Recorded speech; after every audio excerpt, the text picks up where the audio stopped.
너는 예전에 남의 씨 받아서 애 하나 낳아놓고 버린 주제에 뭘 안다고 나한테 잔소리야. 52세 김미연은 남편의 이 한마디에 25년 결혼 생활을 끝내기로 결심했습니다. 도박과 외도로 집까지 담보 잡힌 상황에서 더 이상 참을 수 없었거든요. 30년 전 어쩔 수 없이 입양 보낸 아들에 대한 죄책감을 평생 안고 살아왔는데 남편이 그 상처를 건드린 것이었어요. 이혼 변호사를 찾아간 미연. 그런데 상담실에서 만난 30대 젊은 변호사를 보는 순간 묘한 친근감을 느꼈습니다. 안녕하세요. 박준호 변호사입니다. 왜인지 마음이 편안해지는 이 변호사의 정체는 과연 무엇일까요? 그리고 미연이 눈물로 보낸 그 아이는 지금 어디서 무엇을 하고 있을까요? 영상 시청 전 구독과 좋아요 부탁드립니다. 김미연은 거울 앞에 서서 자신의 모습을 바라보았습니다. 52세의 나이에도 여전히 단정한 모습이었지만 최근 몇 달간 쌓인 피로가 얼굴에 그대로 드러나 있었죠. 20년 넘게 초등학교에서 아이들을 가르치며 살아온 미연에게 이런 날이 올 줄은 정말 몰랐습니다. 남편 태수와의 결혼 생활 25년. 이제 정말 끝을 내야 할 때가 온 것 같아요. 미연은 깊은 한숨을 내쉬며 옷장에서 검은색 재킷을 꺼냈습니다. 오늘은 변호사를 만나러 가는 날이었거든요. 거실로 나온 미연의 눈에 소파에 누워 텔레비전을 보고 있는 남편 태수가 보였어요. 60세인 태수는 예전 공무원 시절의 반듯한 모습은 온데간데 없이 사라진 상태였습니다. 5년 전 명예퇴직 후 시작한 사업이 연달아 실패하면서 도박에 손을 댔거든요. 처음엔 경마장에서 소액으로 시작했던 것이 이제는 온라인 도박까지 손을 뻗쳤죠. 미연이 퇴직금으로 마련해둔 3억 원의 예금은 이미 바닥이 났고 이제는 15억 원짜리 집까지 담보로 잡힌 상태였습니다. 여기서 오늘 아침이 결정적이었어요. 미연이 씻으러 화장실에 갔을 때 태수의 휴대폰에 문자가 왔거든요. 그런데 그 문자를 본 순간 미연의 가슴이 철렁 내려앉았습니다. 자신보다 20살은 어려 보이는 여자가 보낸 문자였어요. 내용을 보니 둘 사이가 보통 관계가 아니라는 걸 알 수 있었죠. 오빠, 어제 정말 즐거웠어요. 다음에 또 만나서 사랑해주세요라는 문자를 보는 순간 미연은 모든 걸 알아버렸습니다. 그 뒤로 이어진 문자들은 더욱 충격적이었어요. 아내보다 저를 더 사랑한다는 말씀이 진심이시죠라는 내용까지 있었거든요. 미연은 손이 떨려서 휴대폰을 거의 떨어뜨릴 뻔했습니다. 25년간 남편을 믿고 살아왔는데 이런 배신을 당하다니요. 미연은 태수 옆으로 다가가 조용히 말했어요. 여보, 나 변호사 만나러 갑니다. 태수는 텔레비전에서 눈을 떼지도 않고 대답했죠. 또 무슨 소리야. 나이 들어서 드라마나 보지 그래. 미연은 더 이상 참을 수 없었어요. 이혼하려고요. 이 말에 태수가 비로소 고개를 돌렸습니다. 뭐라고, 이혼이라고. 너 정신 나갔나? 60 넘은 할머니가 무슨 이혼이야. 그때 방에서 나온 딸 소영이 깜짝 놀라며 물었어요. 엄마, 무슨 소리예요? 이혼이 뭐예요? 24살인 소영은 간호학과 졸업반으로 현재 국가고시를 준비하고 있었거든요. 미연은 딸을 바라보며 말했습니다. 소영아, 엄마도 이제 내 인생을 살고 싶어? 아빠와는 더 이상 함께 살 수 없을 것 같아. 소영이 당황하며 대답했죠. 엄마 나이에 무슨 이혼이에요. 그냥 참고 사세요. 다른 집도 다 그렇게 살아요. 하지만 미연의 결심은 확고했습니다. 15년간 남편의 도박을 참아왔고 빚더미에 앉아서도 묵묵히 견뎠어요. 그런데 이제 다른 여자까지 있다는 걸 알고 나니 더 이상 참을 수가 없었거든요. 특히 어제 태수가 술에 취해서 한 말이 미연의 마음에 큰 상처를 줬어요.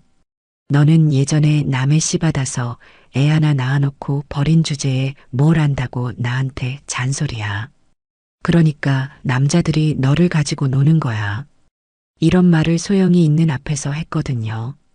미연에게는 30년 전 아무도 모르는 아픈 과거가 있었어요. 대학교 2학년 때 사귀던 남자친구와의 사이에서 아이를 가졌는데 남자친구는 책임지지 않고 도망가 버렸거든요.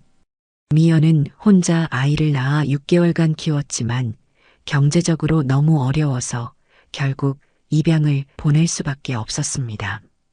그 아이는 남자아이였는데 지금 계산해보면 31살이 되었을 거예요. 태수는 결혼 전부터 이 사실을 알고 있었는데 결혼 후에도 가끔씩 이 일로 미연을 괴롭혔어요. 특히 술을 마시면 더욱 심해졌죠. 미연은 핸드백을 들고 현관문을 열었습니다. 태수가 뒤에서 소리쳤어요. 이혼하겠다고 허세 부리지 말고 들어와. 60 넘은 할머니가 혼자 어떻게 살려고 그래. 너 같은 여자 받아줄 남자가 어디 있다고.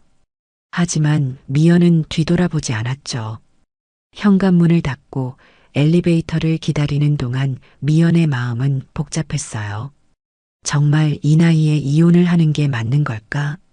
소영이 말한 것처럼 그냥 참고 사는 게 나을까? 하지만 어제 남편이 한 말을 생각하니 더 이상 참을 수가 없었어요.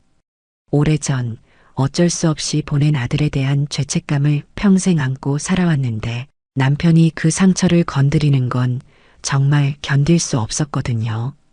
그리고 다른 여자와의 문자 내용은 정말 충격적이었어요. 미연은 지하철을 타고 강남구에 있는 법무법인으로 향했습니다. 예전 같은 학교에서 근무했던 동료 선생님이 추천해 준 곳이었어요. 박준호라는 젊은 변호사가 이혼 전문이라고 했거든요. 지하철 안에서 미연은 창밖을 바라보며 생각에 잠겼어요. 20년 넘게 아이들 가르치는 일에 전념하면서 살아왔는데 정작 내 가정은 이렇게 망가져 버렸구나. 남편의 도박과 외도 때문에 집까지 잡힌 상황에서 이제 정말 새로운 시작을 해야 할 때가 온 것 같았죠. 미연은 핸드백에서 작은 거울을 꺼내 자신의 모습을 다시 한번 점검했습니다. 오늘이 내 인생의 새로운 출발점이 될지도 모르겠다는 생각이 들었어요. 30년 전 보낸 아들이 지금 어디서 뭘 하고 있을까 하는 생각도 들었습니다. 혹시 결혼해서 행복하게 살고 있을까? 아니면 친어머니를 원망하고 있을까? 이런 생각들이 머릿속을 맴돌았어요. 강남역에서 내린 미연은 GPS를 보며 법무법인을 찾아갔습니다. 고층 빌딩 12층에 위치한 법무법인 앞에 서니 괜히 긴장이 되었어요. 평생 법정에 가본 적도 없고 변호사를 만나본 적도 없었거든요. 미연은 심호흡을 한번 하고 유리문을 열었습니다. 깔끔하게 정리된 사무실 안에서 30대 초반으로 보이는 남자가 일어나 인사했어요. 안녕하세요. 박준호 변호사입니다. 전화로 상담 예약하신 김미연 선생님이시죠?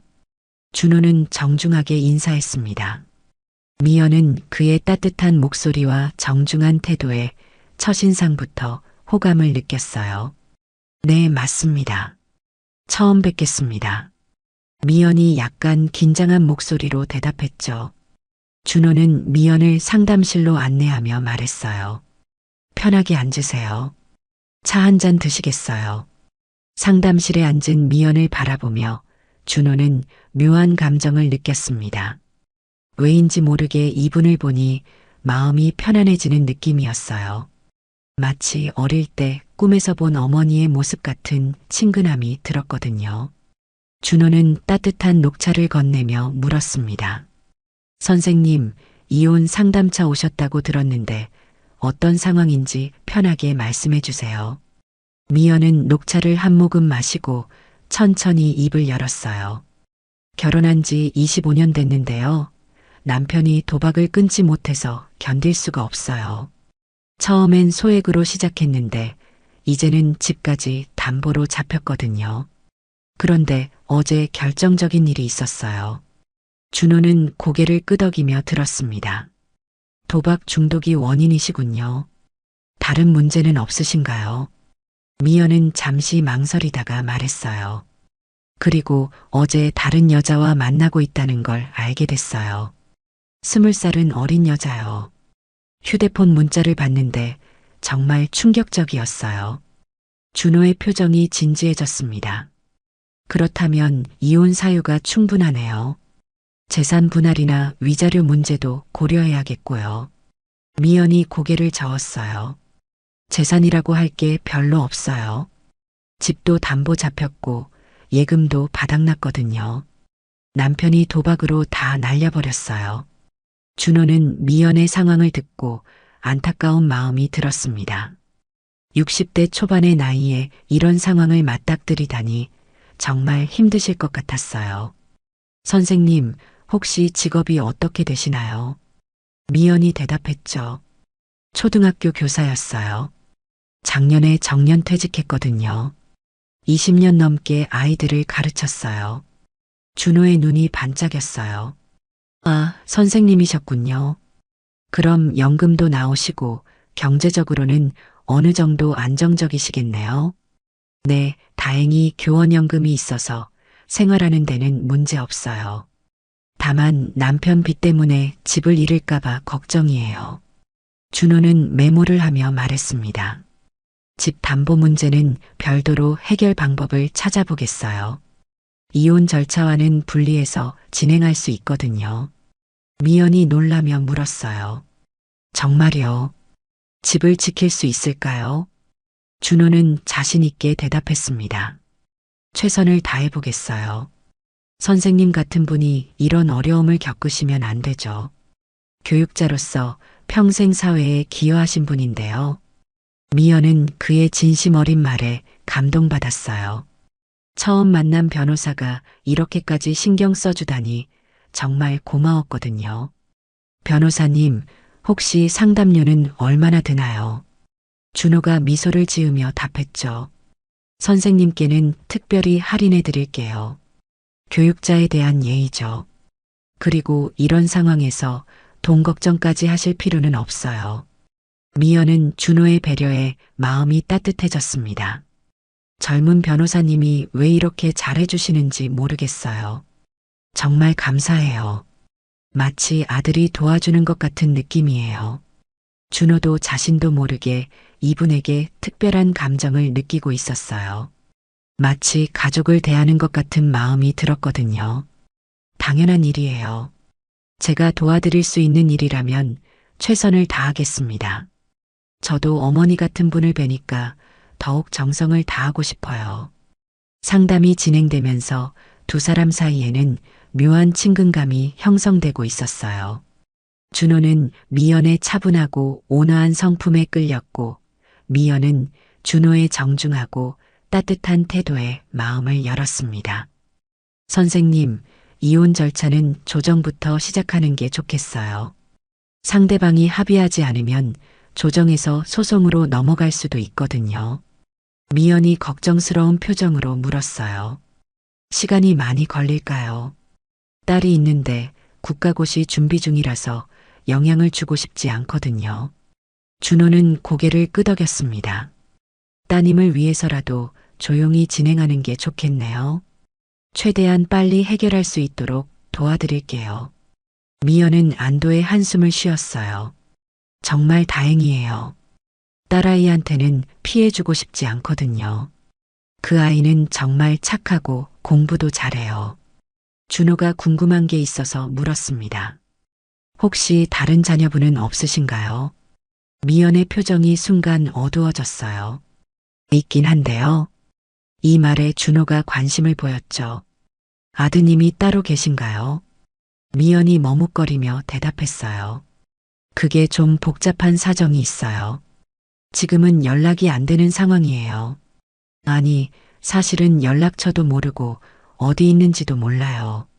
준호는 더 자세히 묻지 않았습니다.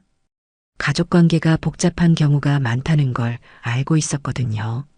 알겠어요. 필요하시면 언제든 말씀해 주세요. 미연은 준호의 배려에 고마워했어요. 감사합니다. 정말 좋은 변호사님을 만난 것 같아요. 이렇게 따뜻하게 대해주시니까 마음이 한결 가벼워져요. 상담을 마치고 나온 미연의 마음은 한결 가벼워져 있었습니다. 이렇게 믿음직한 변호사를 만나니 새로운 시작에 대한 희망이 생겼어요. 그런데 왜인지 준호를 보면 마음이 따뜻해지는 느낌이었어요. 마치 잃어버린 아들을 보는 것 같은 묘한 감정이 들었거든요. 일주일 후 미연은 다시 준호의 사무실을 찾았습니다. 이번에는 이혼 조정 신청서를 작성하기 위해서였어요. 준호는 미연을 보자마자 반갑게 인사했습니다. 어서 오세요, 선생님. 이번 주는 어떻게 지내셨어요? 미연이 피곤한 표정으로 답했죠. 남편이 이혼한다는 소리를 듣고 난리도 아니에요. 집안이 전쟁터가 되었어요. 어제는 새벽 3시까지 고함을 지르더라고요. 준호가 걱정스러운 표정으로 물었어요. 혹시 폭력을 당하신 건 아니죠? 미연이 고개를 저었습니다. 때리지는 않았지만 하루 종일 고함을 지르고 난리예요. 딸아이도 스트레스를 받아서 공부에 집중을 못하고 있어요. 그리고 더 충격적인 일이 있었어요. 준호는 안타까운 마음이 들었습니다. 무슨 일이 더 있었나요? 미연이 한숨을 쉬며 말했어요. 그 여자가 집 앞까지 찾아왔어요.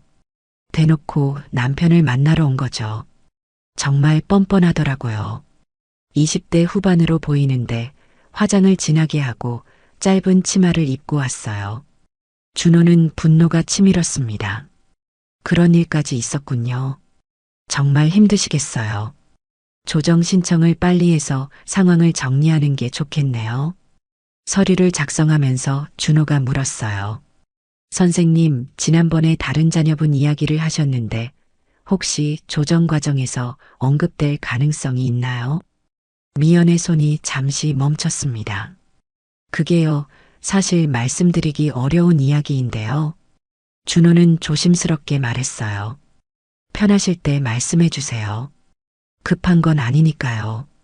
미연은 잠시 망설이다가 입을 열었습니다. 아주 오래전 일이에요. 제가 대학생 때 아이를 하나 낳았는데요. 입양을 보냈어요.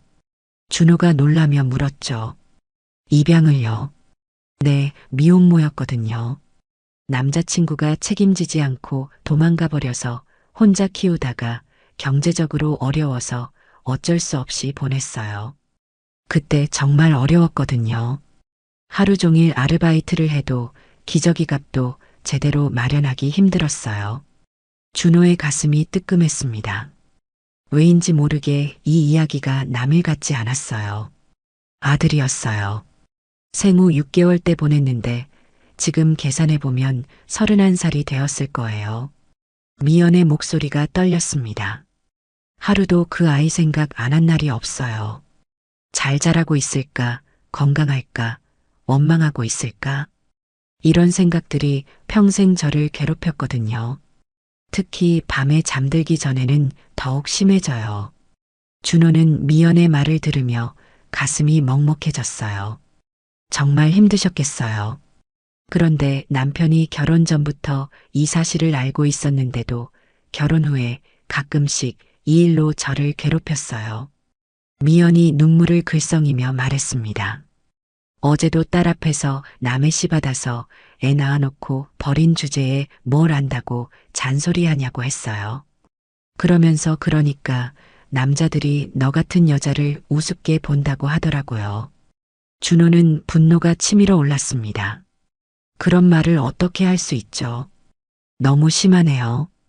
정말 인간적으로 할 수 없는 말이에요. 준호는 미연의 이야기를 들으며 이상한 감정에 휩싸였어요. 왜인지 모르게 이 이야기가 자신과 관련이 있는 것 같은 느낌이 들었거든요. 선생님, 혹시 그 당시 어디서 살고 계셨어요? 미연이 대답했죠. 성북구 정릉동이었어요. 원룸 하나 얻어서 살았는데 정말 힘든 시절이었어요. 월세도 제대로 못 내서 집주인한테 매달 빌었거든요.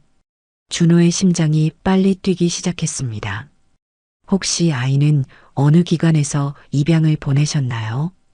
미연이 기억을 더듬으며 답했어요. 성북구에 있는 입양기관이었는데 이름이 성북구 아동복지원이었던 것 같아요. 그때 상담사분이 정말 친절했거든요. 준호는 점점 확신이 서기 시작했습니다. 선생님, 혹시 그 아이 생일이 언제인지 기억하세요? 3월 15일이에요. 미연이 즉답했습니다. 그 날짜는 절대 잊을 수가 없거든요. 1994년 3월 15일 새벽 2시 30분에 태어났어요. 몸무게는 3.2kg이었고 정말 예쁘게 생겼었어요. 준호는 충격에 휩싸였어요. 자신의 생일이 바로 1994년 3월 15일이었거든요. 그리고 자신도 성북구에 있는 입양기관을 통해 입양된 것으로 알고 있었어요. 설마 이런 우연이 있을 수 있을까? 준호는 마음을 진정시키려고 애썼습니다. 선생님, 그 아이에 대한 그리움이 크시겠어요. 네, 평생 가슴에 묻고 살아왔어요. 미연이 눈물을 닦으며 말했습니다. 지금 어디서 뭘 하고 있을까? 결혼은 했을까? 건강하게 잘 살고 있을까? 이런 생각들이 하루도 빠짐없이 들어요. 그래서 남편이 그 일로 저를 비난할 때마다 가슴이 찢어지는 것 같았어요. 혹시라도 그 아이가 저를 원망하고 있을까봐 더욱 괴로워요. 준호는 미연의 손을 잡고 위로했습니다. 분명히 잘 자라고 있을 거예요. 어머니의 사랑을 받고 자란 아이니까요.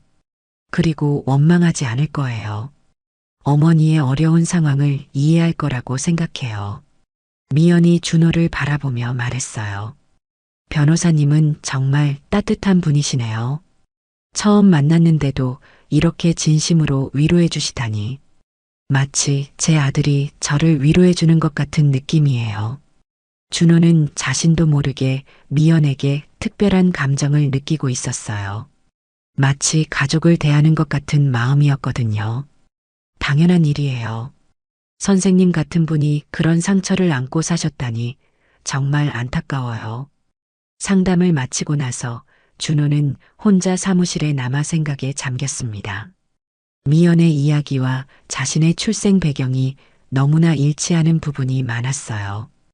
혹시 정말 미연이 자신의 친어머니일까? 이런 상상을 하는 것만으로도 가슴이 뛰었습니다. 준호는 집에 가서 양부모님께 자신의 입양 경위에 대해 다시 한번 물어보기로 마음먹었어요. 그런데 그때 미연이 추가로 말한 내용이 더욱 충격적이었어요. 사실 그 아이 아버지는 법학과 학생이었어요. 나중에 변호사가 되겠다고 했었거든요. 그래서 제 아들도 혹시 법조인이 되어 있지 않을까 하는 생각을 가끔 해요. 준호는 이 말을 듣고 온몸에 전율이 흘렀습니다. 며칠 후 미연은 예상치 못한 상황에 직면했습니다. 남편 태수의 옛 후배인 한정우가 집으로 찾아온 것이었어요. 58세인 정우는 태수와 달리 사업에 성공해서 경제적으로 여유가 있는 상태였습니다. 고급 승용차를 타고 와서 비싼 꽃다발까지 들고 있었어요. 정우는 미연에게 정중하게 인사했어요. 형수님, 안녕하세요. 태수 형한테 들었는데 어려운 일이 있으시다면서요. 미연은 당황스러워했습니다. 아, 정우 씨. 갑자기 웬일이세요? 정우가 미소를 지으며 말했죠. 형수님, 이혼하신다는 얘기 들었어요. 태수 형이 정말 못났다고 생각해요. 형수님 같은 훌륭한 분을 놓치다니. 그러면서 정우는 미연의 손을 잡으려고 했어요. 미연은 더욱 당황했어요. 그런 이야기까지 들으셨군요. 정우는 진지한 표정으로 말했습니다. 형수님, 혹시 이혼 후 계획이 있으시나요? 저는 3년 전에 이혼했거든요. 아이들도 다 컸고 지금은 혼자 살고 있어요. 무슨 말씀이세요? 미연이 어리둥절해하자 정우가 말했어요. 형수님 같은 분이 혼자 지내시기엔 너무 아까워요. 저와 함께 새로운 시작을 해보시는 게 어떨까요? 저는 진심이에요. 예전부터 형수님을 마음에 두고 있었거든요. 미연은 깜짝 놀랐습니다. 정우 씨, 무슨 말씀을 하시는 거예요? 정우는 진심 어린 표정으로 대답했죠. 진담이에요. 저도 이혼한 지 3년 됐고 형수님을 예전부터 존경했거든요. 형수님이 교사로 일하실 때부터 정말 훌륭한 분이라고 생각했어요. 그때 딸 소영이 학교에서 돌아왔어요. 엄마, 누구세요? 소영이 의아한 표정으로 물었습니다. 정우가 인사했죠. 안녕하세요. 아빠 친구 한정우예요. 기억나죠? 소영은 어릴 때 본 기억이 있어서 인사했어요. 아, 네. 안녕하세요. 그런데 정우의 다음 말에 소영은 경악했습니다. 소영아, 내 엄마와 내가 사귀게 될 것 같아. 나는 진심으로 엄마를 사랑하고 있어. 뭐라고요? 소영이 크게 소리쳤어요. 엄마, 이게 무슨 일이에요? 미연이 당황해서 말했습니다. 소영아, 오해야. 정우 씨가 갑자기 이상한 소리를 해서 당황스러워. 하지만 정우는 포기하지 않았어요. 소영아, 내 엄마는 정말 훌륭한 분이야. 나 같은 사람이 모시고 싶어 하는 게 당연하지 않을까? 그리고 경제적으로도 걱정 없게 해드릴 수 있어. 소영은 화가 나서 소리쳤습니다. 엄마가 벌써 다른 남자를 만나요. 아빠와 이혼도 안 했는데 이게 뭐예요? 미연이 달래려고 했지만 소영은 들으려 하지 않았어요. 저는 이해할 수 없어요. 엄마가 이런 분이었다니. 정말 실망이에요. 소영은 방으로 들어가 문을 쾅 닫아버렸습니다. 미연은 정우에게 말했어요. 정우 씨, 이런 식으로 접근하시면 안 돼요. 딸아이가 오해하잖아요. 정우는 미안한 표정을 지었습니다. 죄송해요, 형수님. 너무 성급했나 봐요. 하지만 제 마음은 진심이에요. 시간을 두고 생각해 보세요. 저는 형수님을 정말 행복하게 해드릴 자신이 있어요. 미연은 단호하게 말했어요. 정우 씨, 지금은 이혼 문제로도 머리가 복잡한데 다른 생각할 여유가 없어요. 그런데 이 상황을 지켜본 태수가 거실로 나왔습니다. 뭐야, 정우야. 너 지금 뭐 하는 거야? 정우가 당당하게 대답했죠. 형수님한테 프로포즈 했어. 형이 못 알아본 형수님의 가치를 내가 알아보겠다고. 태수는 어이없어 했어요. 야, 너 정신 나갔나? 아직 이혼도 안 했는데 무슨 소리야? 정우는 냉정하게 말했습니다. 형이 도박하고 바람 피우면서 형수님을 힘들게 했잖아. 이제 와서 무슨 자격으로 그런 소리 해. 나는 형수님을 진심으로 사랑해. 태수가 화를 내며 소리쳤어요. 야, 한정우. 너 지금 내 앞에서 내 마누라 꼬시는 거야. 정우도 지지 않고 맞섰어요. 형수님은 이미 형 마음을 떠났어. 형이 그렇게 만든 거잖아. 미연은 두 남자의 다툼을 보며 머리가 아팠습니다. 그만하세요, 둘 다. 이런 식으로 싸우지 마요. 다음 날 미연은 준호에게 이 상황을 이야기했어요. 변호사님, 어제 남편 친구가 와서 이상한 소리를 했어요. 준호가 관심을 보였습니다. 어떤 소리를요? 미연이 말했죠. 저랑 사귀자고 하더라고요. 아직 이혼도 안 했는데 말이에요. 그 사람이 갑자기 고백을 하면서 진심이라고 하는 거예요. 준호는 왜인지 모르게 불쾌한 감정이 들었어요. 그런 분이 계시는군요. 어떤 분이신가요? 네, 남편 사업 파트너였는데 경제적으로 여유가 있는 사람이에요. 미연이 설명했습니다. 하지만 저는 전혀 그런 생각이 없어요. 지금은 이혼 문제도 복잡한데 다른 일까지 신경 쓸 여유가 없거든요. 그리고 정말 부담스러워요. 준호는 안도감을 느꼈어요. 당연하죠. 지금은 이혼 절차에 집중하시는 게 맞아요. 그런 접근은 적절하지 않다고 생각해요. 하지만 딸아이가 오해해서 힘들어요. 미연이 한숨을 쉬었습니다. 엄마가 벌써 다른 남자를 만난다고 화를 내더라고요. 그 아이 마음도 이해는 되지만 정말 억울해요. 준호는 미연을 위로했어요. 따님도 이해할 거예요. 시간이 지나면 말이에요. 선생님은 잘못한 게 없으니까 너무 자책하지 마세요. 미연이 고개를 끄덕였죠. 그럴 수밖에 없겠죠. 지금은 모든 게 복잡해요. 준호는 미연을 보며 보호하고 싶은 마음이 들었습니다. 왜인지 모르게 이분이 힘들어하는 모습을 보면 가슴이 아팠어요. 선생님, 힘든 일 있으시면 언제든 연락 주세요. 제가 도와드릴 수 있는 일이라면 뭐든지 하겠어요. 미연은 준호의 따뜻한 마음에 감동받았습니다. 정말 고마워요. 이런 어려운 시기에 변호사님 같은 분을 만나서 다행이에요. 한편 정우는 포기하지 않고 계속해서 미연에게 접근했어요. 꽃을 보내기도 하고 비싼 선물을 보내기도 했죠. 심지어 미연이 다니는 교회까지 찾아와서 기다리기도 했어요.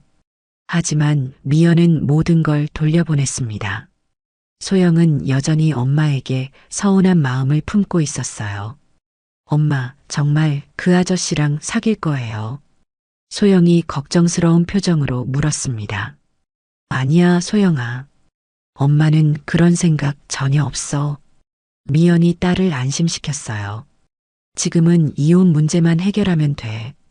다른 건 생각하지 않을 거야. 소영은 그제야 안도했습니다. 다행이에요. 저는 엄마가 그런 선택을 할까봐 걱정했거든요. 미연은 딸을 안아주며 말했어요. 걱정하지 마. 엄마는 너와 함께 새로운 시작을 할 거야. 하지만 정우의 적극적인 구애는 계속되었고 태수는 이를 빌미로 미연을 더욱 괴롭혔어요. 너 벌써 바람둥이 생겼구나. 역시 그런 여자였어. 이런 말들을 들을 때마다 미연은 하루빨리 이혼이 성사되기를 바랐습니다. 준호는 미연의 상황을 듣고 조정 일정을 앞당기기 위해 노력했어요. 그날 밤 준호는 집에 돌아가서 양어머니 박은주와 대화를 나눴습니다. 55세인 은주는 부동산 중개업소를 운영하며 준호를 혼자 키워낸 강인한 여성이었어요. 엄마, 제 입양에 대해서 다시 한번 얘기해 주실 수 있어요. 준호가 조심스럽게 물었습니다. 은주가 의아한 표정을 지었어요. 갑자기 왜 그런 걸 물어보니? 오늘도 그런 생각이 들었구나. 그냥 궁금해서요. 어릴 때 들었던 건 기억이 잘 안 나거든요. 준호가 말했습니다. 은주는 찻잔을 내려놓고 천천히 말했어요. 내가 생후 6개월 때였지. 성북구에 있는 입양기관에서 연락이 왔는데 정말 예쁜 아기가 있다고 하더라. 그때 상담사가 특별한 아기라고 했어. 준호는 집중해서 들었습니다. 친어머니에 대해서는 뭘 들으셨어요? 대학생이었다고 했어. 미혼모였는데 경제적으로 어려워서 어쩔 수 없이 입양을 결정했다고 하더라. 은주가 기억을 더듬으며 말했습니다. 그리고 정말 똑똑하고 예쁜 분이었다고 했어. 선생님이 될 거라고 했던 것 같기도 하고 교육대학교에 다니고 있다고 했었나? 준호의 심장이 빨리 뛰기 시작했어요. 선생님이요. 응, 교육 관련 공부를 하고 있다고 했던 것 같아. 은주가 말했습니다. 그리고 아기를 정말 아끼고 사랑했는데 키울 수 없는 상황이어서 눈물을 많이 흘렸다고 하더라. 정말 안타까웠어.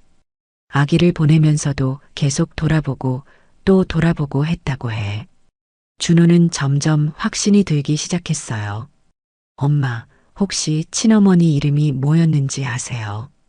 글쎄, 그때 서류에 있었는데 기억이 잘 안 나네. 은주가 고개를 갸웃거렸습니다.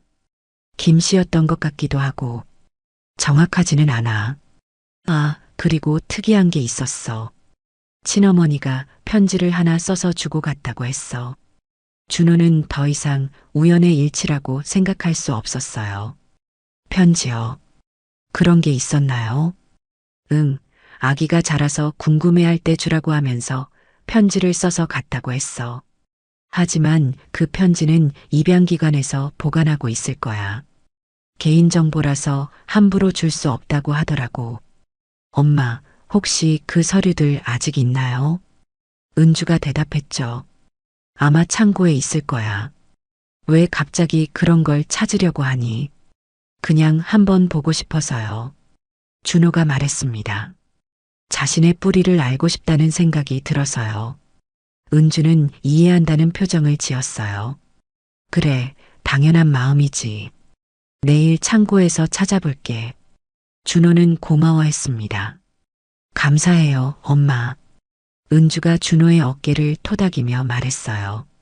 그런데 준호야, 내 친어머니를 찾는다고 해서 우리 관계가 달라지는 건 아니지. 당연하죠, 엄마. 준호가 진심으로 말했습니다. 엄마는 저를 키워주신 진짜 어머니예요. 다만 친어머니도 궁금하다는 거죠. 그분이 어떻게 지내시는지, 건강하신지 말이에요. 은주는 미소를 지었어요. 그래, 이해해. 엄마도 내 친어머니가 어떻게 지내시는지 궁금했거든. 참, 그리고 또 기억나는 게 있어. 준호는 귀를 기울였어요. 뭐가 더 있어요? 그때 입양기관에서 들었는데 친어머니가 정말 착하고 성실한 분이었다고 했어. 그리고 아기 아버지에 대한 이야기도 있었는데 법학과 학생이었다고 하더라. 변호사가 되려고 했었나 봐. 준호는 마음이 복잡했습니다. 정말 미연이 자신의 친어머니라면 어떻게 해야 할까? 다음 날 준호는 사무실에서 미연과 상담을 진행했어요. 선생님, 조정 신청서 접수됐어요. 다음 주에 첫 조정기일이 잡혔습니다. 미연이 안도의 한숨을 쉬었어요. 다행이네요. 빨리 끝났으면 좋겠어요. 준호는 미연을 바라보며 용기를 냈습니다. 선생님, 개인적인 질문 하나 해도 될까요? 네, 뭐든지 물어보세요. 미연이 대답했습니다. 준호가 조심스럽게 말했어요. 혹시 선생님도 입양에 대해 관심이 있으신가요? 아까 말씀하신 아드님 때문에 말이에요. 미연의 표정이 어두워졌어요. 관심은 있지만 찾을 방법이 없어요. 입양기관에서도 개인정보라며 알려주지 않더라고요. 몇 번 찾아가서 애원해봤지만 소용없었어요. 그 아이가 저를 찾고 싶어 할까요? 미연이 슬픈 표정으로 물었습니다. 아니면 원망하고 있을까요? 어머니를 버린 나쁜 여자라고 생각하고 있을까요? 준호는 진심으로 말했어요. 분명히 찾고 싶어 할 거예요. 어머니의 사랑을 받고 태어난 아이니까요. 그리고 어머니의 어려웠던 상황을 이해할 거라고 생각해요. 미연이 눈물을 글썽이며 말했습니다. 정말 그럴까요? 하루라도 만나서 미안하다고 말하고 싶어요. 그리고 사랑한다고 단 하루도 잊은 적이 없다고 말하고 싶어요. 준호는 더 이상 참을 수 없었어요. 선생님, 저도 사실 입양아예요. 미연이 놀라며 바라봤습니다. 정말요? 네, 생후 6개월 때 입양됐어요. 준호가 말했습니다. 그리고 저도 친어머니를 찾고 있어요. 미연은 준호를 새로운 시각으로 바라봤어요. 그렇다면 서로의 마음을 이해할 수 있겠네요. 정말 신기한 인연이에요. 네, 그래서 선생님 마음이 더 잘 이해되는 것 같아요. 준호가 말했습니다.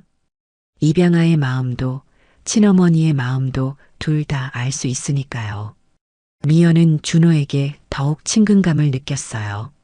그렇다면 우리는 비슷한 상황에 있는 사람들이네요. 준호는 이제 진실을 확인할 때가 되었다고 생각했습니다.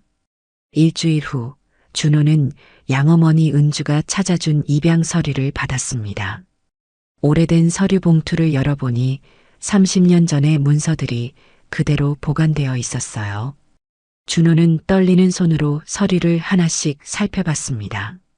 출생증명서에는 분명히 친모 성명이 김미연으로 기재되어 있었고 주소는 성북구 정릉동이었어요. 더 이상 의심할 여지가 없었습니다.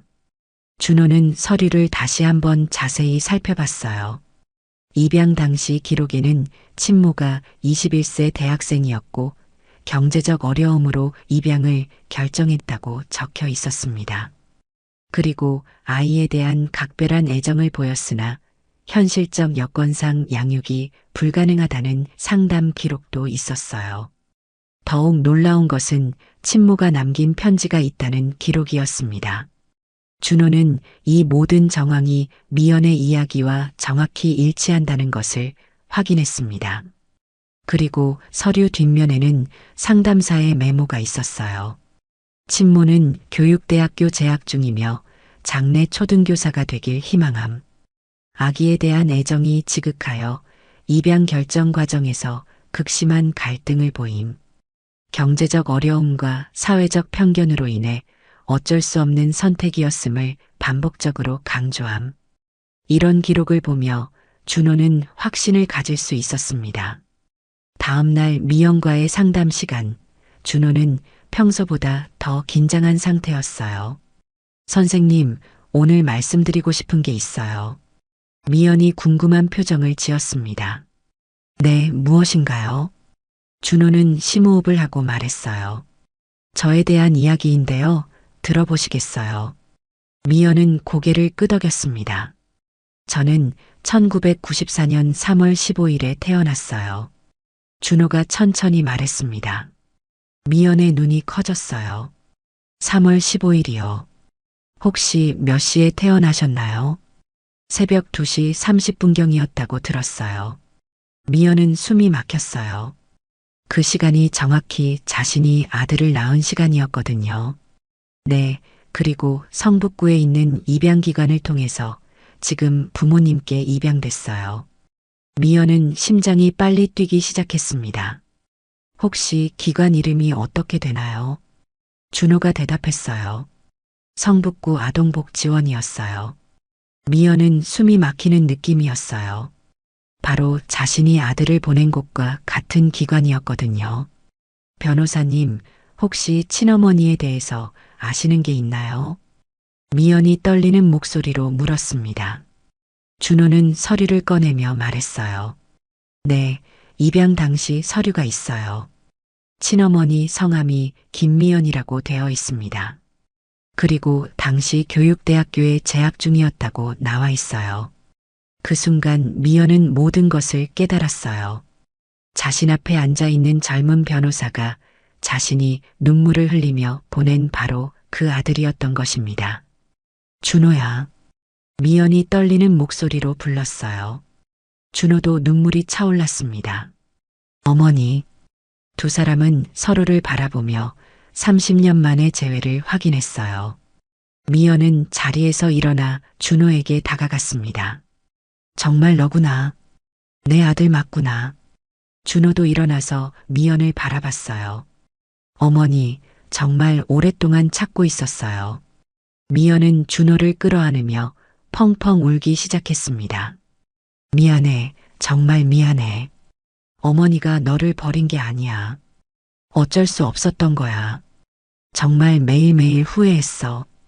준호도 미연을 꼭 안아주며 말했어요. 알아요, 어머니. 이해해요. 어머니가 저를 사랑했다는 걸 알고 있어요. 두 사람은 한참 동안 서로를 안고 울었습니다. 그동안 쌓인 그리움과 미안함, 그리고 사랑이 모두 터져나왔어요. 미연은 준호의 얼굴을 자세히 바라보며 말했습니다. 정말 잘 컸구나. 이렇게 훌륭하게 자라줘서 고마워. 변호사까지 되다니 정말 자랑스러워. 어머니 덕분이에요. 준호가 말했습니다. 어머니가 저에게 좋은 유전자를 주셨으니까요. 미연은 준호의 말에 눈물이 더 났어요. 너를 제대로 키우지 못해서 정말 죄송해. 괜찮아요, 어머니. 준호가 위로했습니다. 저를 키워주신 부모님도 정말 좋은 분들이에요. 그리고 이렇게 어머니를 다시 만났으니 더 바랄 게 없어요. 미연은 준호에게 물었어요. 그런데 어떻게 변호사가 됐니? 준호가 미소를 지으며 답했습니다. 어릴 때부터 정의로운 일을 하고 싶었어요. 그래서 법학을 공부했고 변호사가 됐어요. 특히 가족 문제로 고통받는 분들을 도와드리고 싶었거든요. 미연은 자랑스러워했어요. 정말 대단하구나. 어머니가 자랑스러워. 준호는 미연의 손을 잡으며 말했습니다. 이제 어머니 이혼 문제도 제가 끝까지 도와드릴게요. 그리고 앞으로는 제가 어머니를 지켜드릴게요. 두 사람은 30년 만의 재회에 대한 기쁨을 나누며 앞으로의 계획에 대해 이야기했어요. 미연은 준호에게 양부모님께 인사드리고 싶다고 말했고, 준호는 딸 소영에게도 자신을 소개해달라고 부탁했습니다. 그런데 이때 준호가 놀라운 이야기를 하나 더 했어요. 어머니, 사실 양어머니께서 말씀하시길 어머니가 편지를 하나 남기셨다고 해요. 정말요? 미연이 깜짝 놀랐어요. 네, 입양기관에 보관되어 있을 거예요. 제가 자라서 궁금해할 때 주라고 하셨다면서요. 미연은 그때의 기억이 되살아났어요. 정말 그랬어. 너에게 꼭 전하고 싶은 말이 있어서 편지를 썼었지. 그 편지를 받아볼 수 있을까요? 준호가 간절하게 물었어요. 물론이지. 내일 당장 입양기관에 연락해 볼게. 미연이 대답했습니다. 그 편지에는 너에 대한 엄마의 사랑이 가득 담겨 있어. 며칠 후 미연은 소영에게 놀라운 소식을 전했습니다. 소영아, 엄마가 중요한 얘기가 있어. 소영이 공부를 멈추고 엄마를 바라봤어요. 네, 뭐예요? 미연은 조심스럽게 말했습니다. 사실 엄마한테는 너 말고도 아들이 하나 더 있어. 소영이 깜짝 놀라며 물었어요. 네, 오빠가 있다고요. 언제부터요? 30년 전에 태어났는데 입양을 보냈어. 미연이 설명했습니다. 그런데 며칠 전에 우연히 다시 만나게 됐어. 소영은 더욱 놀랐어요. 정말요? 어디서 만났어요? 미연이 말했죠. 박준호 변호사님이 바로 그 아들이야. 소영은 입을 다물지 못했습니다. 변호사님이 오빠라고요. 어떻게 그런 일이 가능해요? 세상에 이런 우연이 있나요? 정말 신기한 인연이지. 미연이 설명했어요. 엄마가 이혼 상담을 받으러 갔는데 알고 보니 30년 전 보낸 아들이었던 거야. 소영은 믿기지 않는다는 표정이었어요. 세상에 이런 우연이 다 있네요. 그럼 오빠가 엄마 이혼 담당 변호사라는 거예요. 맞아. 정말 운명적인 만남이었어. 소영은 복잡한 마음이었습니다. 갑자기 오빠가 생겼다는 것도 놀라웠고 그 오빠가 이미 알고 있던 변호사라는 것도 신기했어요. 엄마, 그럼 저도 오빠를 만날 수 있어요. 물론이지. 미연이 대답했습니다. 준호도 너를 만나고 싶어 해. 소영은 설레는 마음과 동시에 걱정도 되었어요. 오빠가 저를 좋아할까요? 당연히 좋아할 거야. 미연이 딸을 안심시켰습니다. 준호는 정말 따뜻하고 좋은 사람이야. 너도 만나보면 알 거야. 소영은 고개를 끄덕였어요. 그럼 언제 만날 수 있어요? 이번 주말에 함께 식사하자고 했어. 소영은 기대와 긴장이 섞인 표정을 지었습니다. 한편 준호는 양어머니 은주에게 미연을 소개하고 싶다고 말했어요. 엄마, 제 친어머니를 만났어요. 은주가 놀라며 물었습니다. 정말이니? 어떻게 만났는데? 준호가 상황을 설명하자 은주는 감동했어요. 세상에 이런 일이 다 있구나. 그분을 한번 뵙고 싶어? 그래서 이번 주말에 함께 식사하려고 해요. 준호가 말했습니다. 엄마도 함께 하시겠어요? 은주는 기꺼이 동의했어요. 물론이지. 준호를 낳아주신 분인데 당연히 인사드려야지. 준호는 은주의 마음씨에 감사했습니다. 감사해요, 엄마. 정말 좋은 어머니를 만난 것 같아요. 주말이 되자 네 사람은 조용한 한식당에서 만났습니다. 미연과 은주는 처음 만나는 자리였지만 서로에 대한 고마움이 컸어요. 미연이 은주에게 깊이 인사했습니다. 준호를 이렇게 훌륭하게 키워주셔서 정말 감사해요. 은주도 정중하게 답했어요. 좋은 아들을 낳아주셔서 감사합니다. 제가 더 고마워해야죠. 소영은 처음에는 어색해했지만 준호의 따뜻한 성격에 금세 마음을 열었어요. 오빠, 변호사 일이 힘드시죠? 준호가 미소를 지으며 답했습니다. 힘들지만 보람 있어. 특히 어머니 같은 분들을 도울 수 있어서 기뻐. 소영은 준호의 진심을 느꼈어요. 정말 좋은 오빠를 만난 것 같아요. 식사를 하면서 네 사람은 자연스럽게 가족이 되어갔습니다. 은주는 미연에게 말했어요. 앞으로도 계속 연락하며 지내요. 우리 모두 가족이니까. 미연은 감동받았습니다. 정말 감사해요. 이렇게 좋은 분들을 만나게 되어서요. 준호는 이 모든 상황이 꿈만 같았어요. 그 와중에 한정우의 구애는 계속되었지만 미연은 단호하게 거절했습니다. 정우 씨, 저에게는 이제 가족이 생겼어요. 다른 생각할 여유가 없어요. 정우는 상황을 이해하고 물러났어요. 알겠어요, 형수님. 가족이 다시 만난 것 축하해요. 태수도 이런 상황을 보며 조금씩 마음을 정리해 갔습니다. 그리고 며칠 후 놀라운 일이 일어났어요. 준호가 입양기관에서 미연이 남긴 편지를 받아온 것입니다. 어머니, 편지를 받아왔어요. 준호가 봉투를 건네며 말했어요. 미연은 떨리는 손으로 봉투를 받았습니다. 그 시절 전에 쓴 네 글씨네. 준호가 편지를 펼쳐서 읽기 시작했어요. 사랑하는 내 아들에게.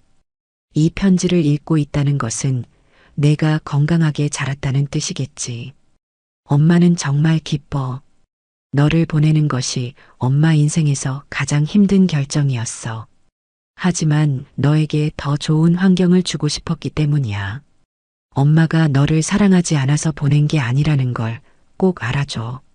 너는 엄마에게 가장 소중한 선물이었어. 준호는 편지를 읽으며 눈물을 흘렸어요.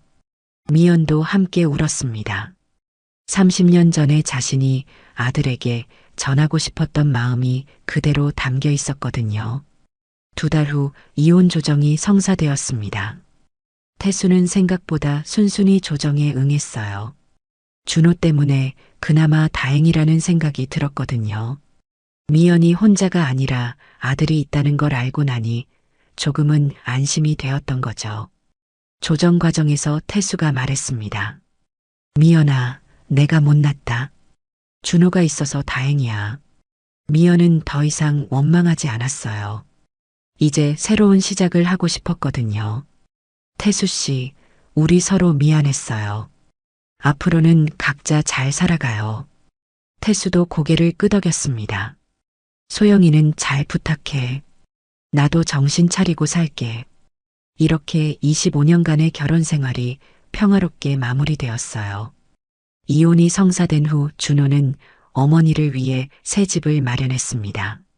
소영의 대학 근처에 있는 깔끔한 아파트였어요. 어머니, 여기서 새로운 시작하세요. 미연은 감동받았습니다. 준호야, 정말 고마워. 내가 이렇게까지 해줄 줄은 몰랐어. 준호가 말했어요. 그동안 못다한 효도를 이제부터 할 거예요. 미연은 새 집에서 새로운 생활을 시작했습니다. 교육 봉사활동도 다시 시작했어요. 지역 아동센터에서 아이들을 가르치는 일이었는데 정말 보람을 느꼈거든요. 소영은 간호사 국가고시에 합격해서 병원에 취직했고 은주 할머니의 건강도 챙기며 바쁘게 지냈어요. 준호는 어머니와 소영, 그리고 양어머니 은주와 함께 진정한 가족의 의미를 되찾았습니다. 매주 일요일마다 네 사람이 모여서 식사를 하며 소소한 일상을 나누는 시간이 가장 행복했어요. 미연은 준호에게 말했습니다. 정말 꿈만 같아. 이 나이에 이런 행복을 느낄 줄 몰랐어. 준호도 마음 깊이 공감했어요. 저도 마찬가지예요, 어머니. 어느 날 미연은 지역신문과 인터뷰를 했습니다. 60대의 새로운 시작을 한 이야기가 화제가 되었거든요. 기자가 물었어요. 어떤 말씀을 해주고 싶으세요? 미연이 환하게 웃으며 답했습니다. 인생은 언제든 새로 시작할 수 있다는 걸 배웠어요. 나이는 숫자에 불과하다고 생각해요. 그리고 가족의 의미에 대해서도 많이 생각하게 됐어요. 미연이 계속 말했습니다. 혈연으로만 이어진 게 가족이 아니라 서로를 사랑하고 아끼는 마음이 진짜 가족을 만드는 것 같아요. 준호를 키워주신 어머니도 제게는 소중한 가족이 되었거든요. 기자는 미연의 이야기에 감동받았어요. 소영은 병원에서 일하면서 오빠 준호를 자랑스러워했습니다. 동료들에게 오빠 이야기를 할 때마다 얼굴이 밝아졌어요. 저희 오빠는 변호사예요. 정말 훌륭한 분이에요. 동료들이 놀라며 물었죠. 갑자기 오빠가 생겼다면서요. 소영이 설명했어요. 어릴 적 입양 보낸 오빠를 엄마가 다시 만났거든요. 은주도 새로운 가족이 생긴 것을 진심으로 기뻐했어요. 부동산 사무소에서 손님들에게 자랑했습니다. 저희 아들이 친어머니를 찾았어요. 정말 좋은 분이세요. 손님들이 감동적인 이야기라며 축하해줬어요. 은주는 미연과 소영을 진짜 가족처럼 여겼습니다. 준호는 변호사 일에서도 더욱 보람을 느꼈어요. 어머니의 이혼 사건을 통해 가족의 소중함을 깨달았거든요. 다른 의뢰인들에게도 더욱 진심으로 다가갔습니다. 특히 가족 관련 사건을 맡을 때는 당사자들의 마음을 깊이 이해하려고 노력했어요. 동료 변호사들도 준호의 변화를 느꼈습니다. 1년 후, 네 사람은 준호의 생일을 함께 축하했어요. 32번째 생일이었지만 어머니와 함께 보내는 첫 번째 생일이었거든요. 미연이 직접 만든 미역국을 준비했습니다. 준호야, 늦었지만 이제부터 매년 엄마가 생일상 차려줄게. 준호는 눈물이 날 것 같았어요. 감사해요, 어머니. 정말 행복해요. 소영이 케이크를 들고 나타났어요. 오빠 생일 축하해요. 앞으로도 우리 가족이 계속 행복했으면 좋겠어요. 은주도 선물을 건넸습니다. 준호야, 좋은 가족들과 함께 하니까 엄마도 덩달아 행복해. 준호는 새 여자를 바라보며 감격했어요. 이보다 더 큰 선물은 없을 것 같습니다. 저녁이 되자 미연은 베란다에서 하늘을 바라봤어요. 준호가 다가와서 함께 섰습니다. 어머니, 무슨 생각하세요? 미연이 미소를 지으며 답했어요. 그냥 감사하다는 생각이야. 이 나이에 이런 기적을 경험할 줄 몰랐거든. 준호도 어머니의 손을 잡았습니다. 저도 매일이 기적 같아요. 미연은 지난 1년을 되돌아봤어요. 이혼이라는 힘든 과정을 겪었지만 결과적으로는 가장 소중한 것을 되찾았습니다. 지금까지 가슴에 묻고 살았던 아들을 다시 만났고 진정한 가족의 의미를 깨달았어요. 나이가 들어서도 새로운 시작이 가능하다는 것도 배웠습니다. 소영은 간호사 일에 보람을 느끼며 성장하고 있었고 은주는 건강하게 부동산 일을 계속하며 확대된 가족과 행복한 시간을 보냈어요. 준호는 변호사로서도 한 사람으로서도 더욱 성숙해졌습니다. 네 사람 모두 각자의 자리에서 최선을 다하며 서로를 아끼고 사랑했어요. 어느 일요일 저녁 네 사람이 함께 앉아 차를 마시며 이야기를 나누고 있었습니다. 미연이 말했어요. 정말 감사한 마음뿐이야. 여러분 덕분에 제2의 인생을 살고 있는 것 같아. 준호가 대답했습니다. 어머니가 용기를 내셨기 때문에 가능한 일이었어요. 소영도 맞장구 쳤어요. 엄마가 이혼 결심을 안 했다면 오빠도 못 만났을 거예요. 은주가 웃으며 말했어요. 우리 모두 운이 좋았던 것 같아. 이렇게 좋은 사람들과 가족이 될 수 있어서 말이야. 미연은 창밖을 바라보며 생각했습니다. 인생은 정말 예측할 수 없는 것 같아요. 가장 힘든 순간에 가장 큰 선물이 기다리고 있을 줄 누가 알았겠어요. 그날 밤 미연은 일기장에 썼습니다. 오늘도 행복한 하루였다. 준호와 소영, 그리고 은주 어머니와 함께 보낸 시간들이 모두 소중하다.